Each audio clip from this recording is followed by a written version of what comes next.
A continuación, Destino Libertad.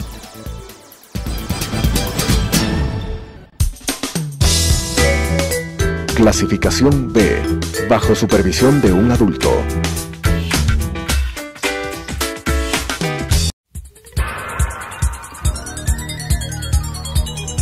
Las opiniones vertidas en este espacio por la producción y dirección del programa son de exclusiva responsabilidad de sus autores y de quienes intervienen en ellos.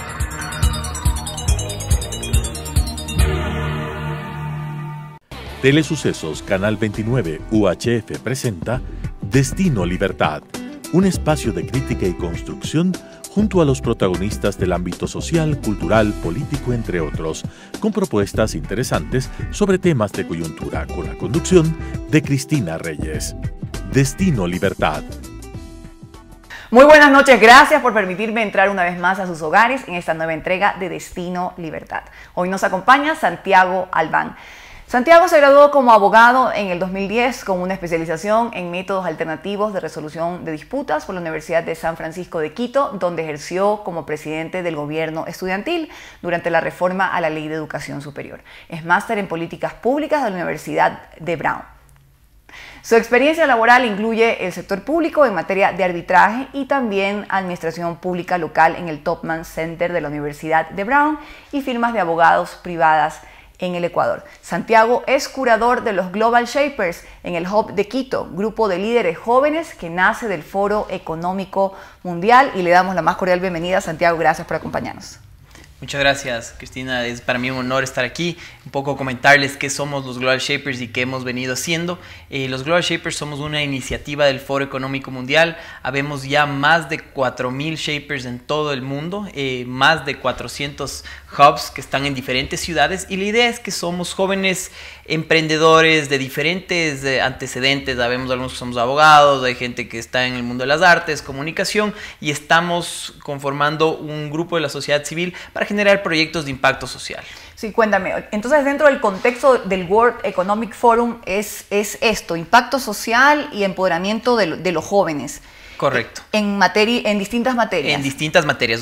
Puede ser temas de emprendimiento dentro del ecosistema de la innovación, y es así como el Hub de Quito ha venido haciendo algunas labores. Por ejemplo, en el Hub de Quito, cuando fue el terremoto, logramos recaudar a través de una plataforma de crowdsourcing más de $120,000 que fueron destinados en su totalidad para la Cruz Roja. Hemos venido haciendo trabajos de voluntariado con algunas fundaciones, y hace pocos días hicimos un gran... una gran feria de emprendimiento, un concurso de emprendimiento con algunos colegios en la ciudad de Quito. Y cuéntame un poco de, bueno, esto en la parte de solidaridad, ustedes se unieron pues para ayudar en algo que fue realmente una desgracia en nuestro país. Wambra Emprende. Cuéntanos un poco qué consiste este Wambra proyecto. Emprende fue una iniciativa con la cual iniciamos hace un año. Todos los años intentamos hacer un proyecto grande dentro de nuestras capacidades. Nadie de nosotros tiene una relación con el Foro Económico Mundial ni con ninguna organización en la cual nosotros tengamos algún tipo de paga. Entonces, en realidad somos todos una especie de voluntarios dentro del Hub de Quito. Este proyecto de Wambra Emprende aglutinó a centenares de niños que pudieron presentar sus proyectos en cada uno de los colegios durante una etapa de más o menos 3-4 meses de preparación y 3-4 meses en los cuales visitamos nosotros junto a YPD, del Laboratorio 21, que es una organización que también se dedica a temas de carácter de empoderamiento estudiantil a los profesores de colegios esencialmente. Y en el caso de Quito logramos nosotros tener una gran actividad por parte de los niños que se mostraron con ideas muy interesantes, y es así que el sábado tuvimos la final, en la cual tuvimos semifinalistas y finalistas. Los finalistas, solo para ponerles un ejemplo, es más conceptual y no tanto un tema de una incubadora o una aceleradora, sino al estar en colegios un acompañamiento de hacerles entender lo importante que es el emprendimiento.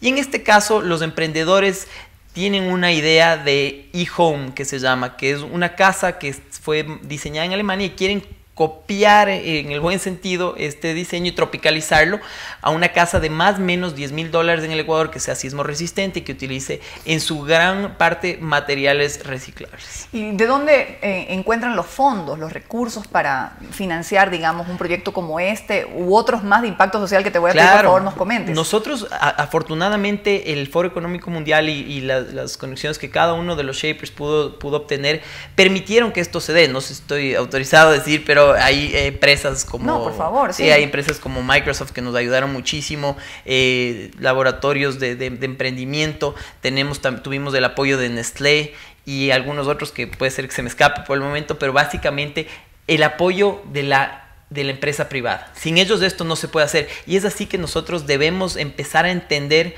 junto a Conquito también del municipio de Quito, que ellos tienen este espacio de coworking y de emprendimiento bajo el cual empezamos a generar estas dinámicas de emprendimiento en el Ecuador. Hay que entender que sí, de cada 10 emprendimientos que salen año a año, la estadística es que solamente 2 sobreviven el primer año y el segundo año sobrevive 1. Pero eso no es una excusa para que nosotros dejemos de emprender. El Ecuador es un país de emprendedores y la idea es que minimicemos estos riesgos y que les ayudemos a entender desde niños y ahora en esta etapa que acabamos de hacer como Shapers, desde jóvenes, cómo podemos alimentar este ecosistema de emprendimiento en el Ecuador. Es más, hay iniciativas increíbles como la que está haciendo Asobanca, que es iniciativas de fintech o de emprendimientos de base tecnológica. O sea, tienen buenos aliados tanto del sector público como y privado. privado. ¿Cuántos Shapers hay en el Ecuador y especialmente aquí en Quito? En el Ecuador... ¿Y cuáles son sus experticias, digamos, si los podemos... Claro. En el Ecuador vemos 2 hubs, uno en la ciudad de Guayaquil y otro en Quito. En Guayaquil como en Quito somos alrededor de 20 a 30 Shapers. Esto va fluctuando porque hay algunos que se convierten en alumni o gente que sale ya fuera del esquema de los Shapers por haber cumplido más de 33 años. En mi caso, el siguiente año se me acaba mi periodo dentro de los Shapers y es algo realmente muy interesante, Cristina, porque yo al menos tuve la oportunidad de irme a Ginebra, donde está la base del Foro Económico Mundial, a un encuentro de los curadores, que es la posición que tengo actualmente, donde nos encontramos más de 400 curadores de todas partes del mundo, desde Guam, Nueva Zelanda, Ecuador, Estados Unidos, Canadá, muchísimos países y ciudades, y lo que logramos nosotros hacer es generar de poco en poco este impacto en diferentes partes del mundo. Y eso es a lo que un poco está guiada esta organización. Sí, no, bueno, resulta realmente esperanzador eso de saber que hay jóvenes que se unen y se nutren incluso para tener un impacto social en la sociedad. Pero bueno, ¿cómo podemos hablar de una incidencia real, ya aterrizándolo a la realidad del Ecuador, ¿verdad? Lo que ustedes hacen es sin duda muy loable y digno de emular. Pero bueno, bajo tu experiencia, ¿verdad? El Ecuador tiene, yo diría, pues, cifras importantes de pobreza, marginalidad, de no acceso a la educación de nuestros jóvenes. ¿Cómo, si tú estuvieras, digamos, del sector público, bueno, conjuntamente con el sector privado, una política de esto, de empoderamiento, de liderazgos, de acceso a la educación? A ver, yo quiero partir desde un tema del Foro Económico Mundial y desde lo que somos los Global Shapers. El lema, llamémoslo así, es que debemos hacer al menos un proyecto que impacte al menos una persona. Si es que impactaste a una persona, para nosotros ya es bastante. Puede ser que a nivel de política pública, y es, digamos, un poco mi experiencia ya en lo que tuve en lo público y también parte de mis estudios, hay que pensar un poco más en lo macro. Y yo en eso sí estoy muy de acuerdo. Creo que debemos fomentar leyes que generen atractivos para el emprendimiento. Es muy complicado ser emprendedor en este país, te lo digo desde una perspectiva más bien ya personal, desde el punto de vista legal.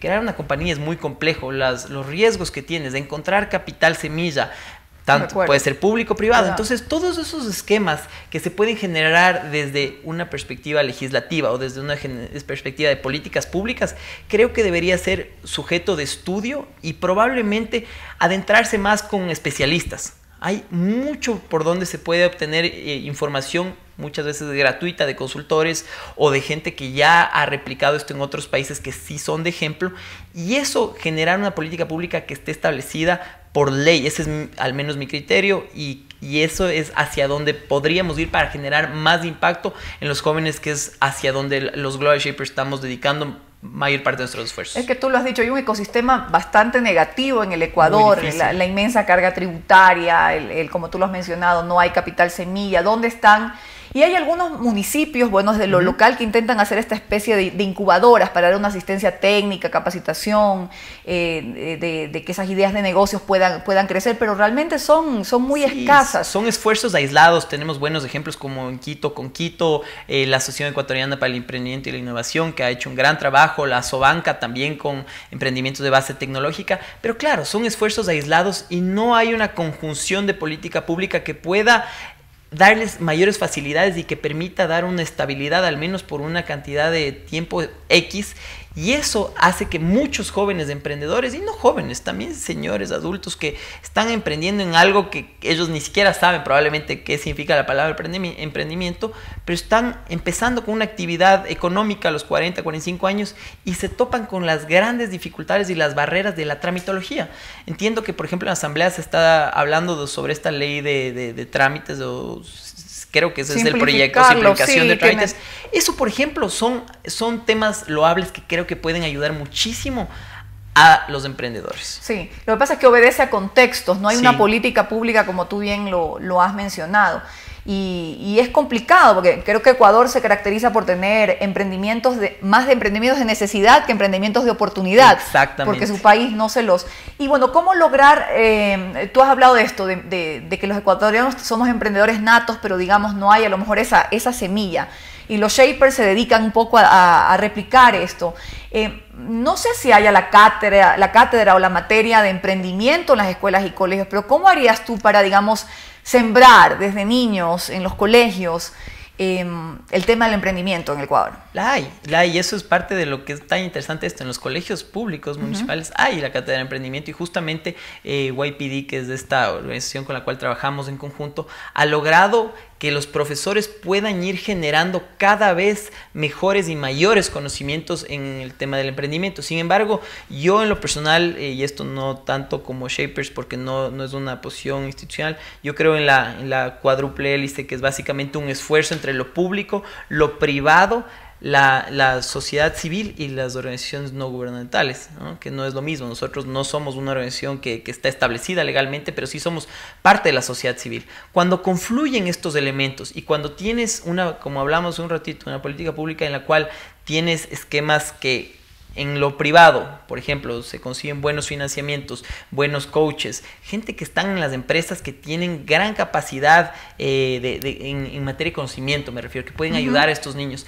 Ahí creo yo que cuando confluyen estos elementos desde pequeños, desde la educación, pero también con el apoyo del sector público, del sector privado y la sociedad civil, ahí puedes hablar que estás generando un ecosistema sano de emprendimiento que puede ir desarrollándose en pro de todos los jóvenes. Claro, y también un poco, bueno, no direccionar, pero cómo incentivar para que también los niños, los jóvenes, puedan aspirar un poco a esto, lo que dice la sociedad del conocimiento, la era digital, las nuevas tecnologías. Y bueno, ¿por qué no hablar también de actividades productivas en las que creo que se puede justamente combinar esto de lo que hemos hablado, y no tanto pues las carreras tradicionales? Que hay un gran problema también de cupos y tú sabes, de cobertura en el tema de la universidad, en la educación superior. Pues cómo promover esto nuevo donde está el futuro. Y temas tan trascendentales como la misma brecha tecnológica que tiene aquí en el Ecuador es todavía impactante, que pensar que cerca de un 30% de ecuatorianos no tienen acceso al internet.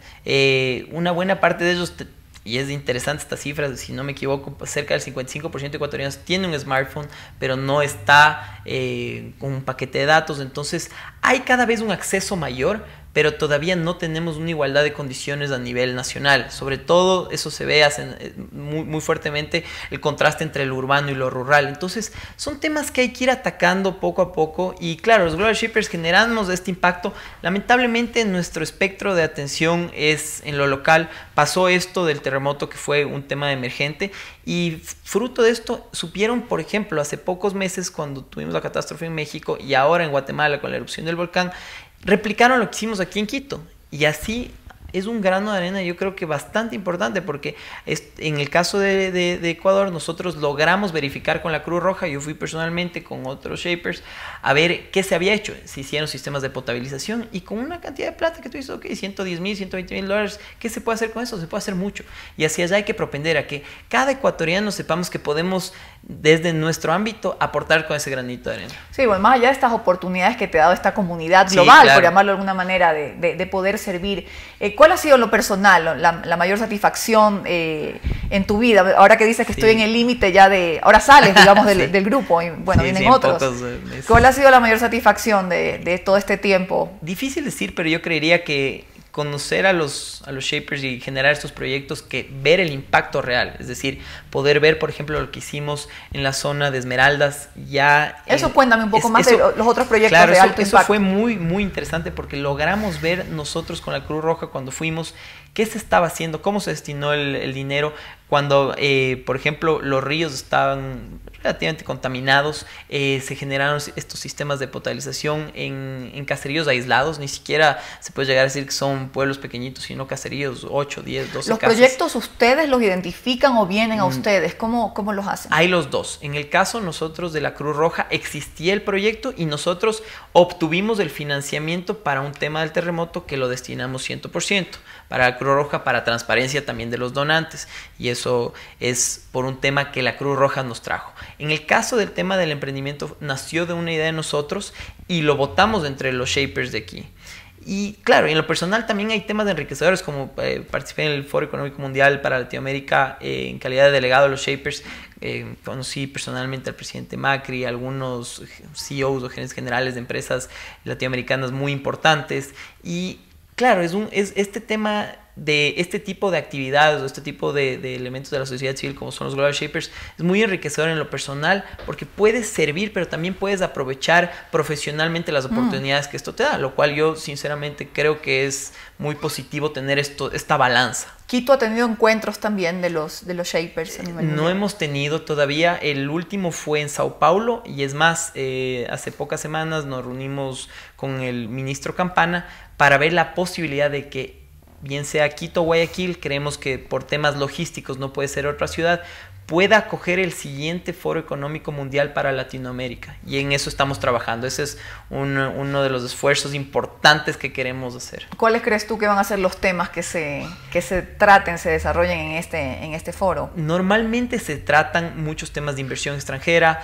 de comercio, y se tratan a veces temas que van atados a la tecnología, a lo que llama el Foro Económico Mundial la cuarta revolución industrial, que es una nueva forma ya de ver el mundo, en la cual se contemplan ya otro tipo de elementos, Cristina, que creo yo que en el Ecuador ni siquiera se nos pasan por lo cerca, que es básicamente la inteligencia artificial en materia de negocios, cómo está influenciando eso, la filosofía detrás de la inteligencia artificial, cómo va a afectar eso al mundo laboral. Entonces, hay temas que todavía se están discutiendo y que no estamos... también, sí, ¿verdad? Sí, y todavía eso no hemos tratado aquí en el Ecuador, ¿no?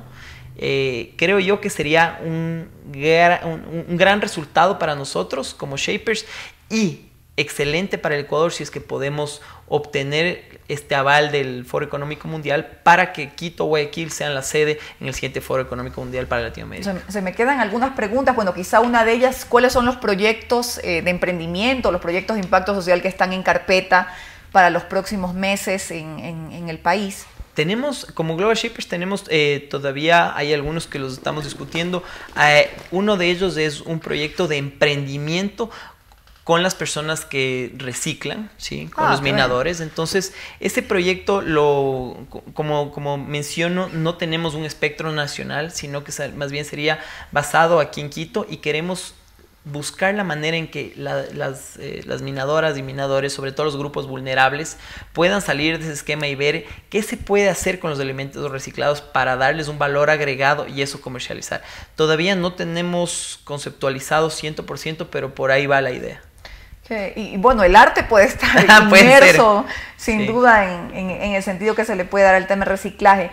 Bueno, quizás las personas que nos están viendo ahora, o jóvenes que nos estén viendo y que digan, bueno, ¿y qué tengo que hacer si yo quiero entrar en esta comunidad? Un joven que quiere aspirar a ser parte de los Global Shapers, ¿Cuáles son los requisitos, los parámetros, claro, pues la experiencia? En tu caso, ¿cómo accediste a esta comunidad? A ver, para ser un Global Shapers tienes que estar en una de las ciudades donde existe un hub. Si es que no existe el hub, se puede escribir al Foro Económico Mundial con el afán de crear este hub con mínimo 8 Shapers, pero las condiciones son que se debe tener entre 18 y 30 años, 30 años al ingreso, no más, y te puedes estar hasta los 33 años, y tener muchas ganas de trabajar y crear un impacto social en tu ciudad. Bueno. Pueden escribirnos a nuestras redes sociales, en Facebook, en Instagram o en Twitter, estamos como Global Shapers Quito, entonces es, creo que bastante fácil ubicarte. Bueno, y no puedes pedir el programa sin consultarte, pues dada tu experiencia. El proyecto económico urgente que trata la Asamblea Nacional justamente habla de algunos incentivos. El tema de emprendimiento realmente, para variar en nuestro país, necesitamos realmente algo profundo, política, pero bueno, se abordan temas de incentivos, exoneración de impuestos, de la tramitología que tuvo. ¿Alguna reflexión quizá que tengas? ¿Te parece esperanzador el cambio del modelo económico que se está planteando en el país? A ver, yo revisé someramente la ley. Creo que el tema de la remisión puede ser bastante interesante para los emprendedores, ya que existen emprendimientos de 2, 3, 4 años que ni siquiera saben que tienen multas. Están así que, claro, hablamos de que hay transparencia en la información, pero muchas veces ni siquiera pueden acceder a al SRI, ver si es que tienen en sus datos alguna multa, alguna remisión que tienen que pagar. Entonces creo que eso va a ser bastante positivo.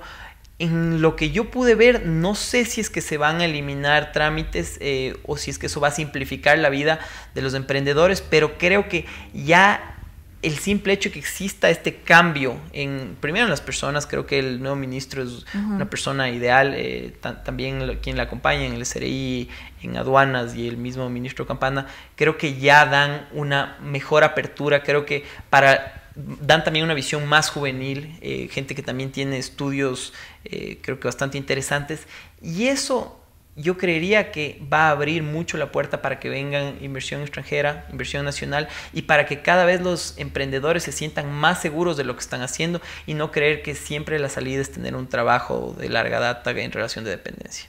Sí. Bueno, Santiago, agradecerte por tu participación en este programa, muy interesante, éxitos en lo que queda de este tiempo, de esta le podríamos llamar una gran comunidad global. A todos ustedes que nos acompañan, antes de cerrar este espacio, invitarlos como siempre a que desde sus casas, a través de las redes sociales que aparecen aquí en pantalla, nos escriban, hagan sus comentarios, preguntas a nuestros invitados, también sugerencias de los invitados y los temas que quieren que tratemos aquí. Con esto hemos llegado al fin de esta edición de Destino Libertad. Gracias a todos ustedes por sintonizarnos. Volveremos la próxima semana. Recuerden, como siempre, cierro este programa, tanto el amor y la libertad se conquistan todos los días. Soy Cristina Reyes. Hasta la próxima. Las opiniones vertidas en este espacio por la producción y dirección del programa son de exclusiva responsabilidad de sus autores y de quienes intervienen en ellos.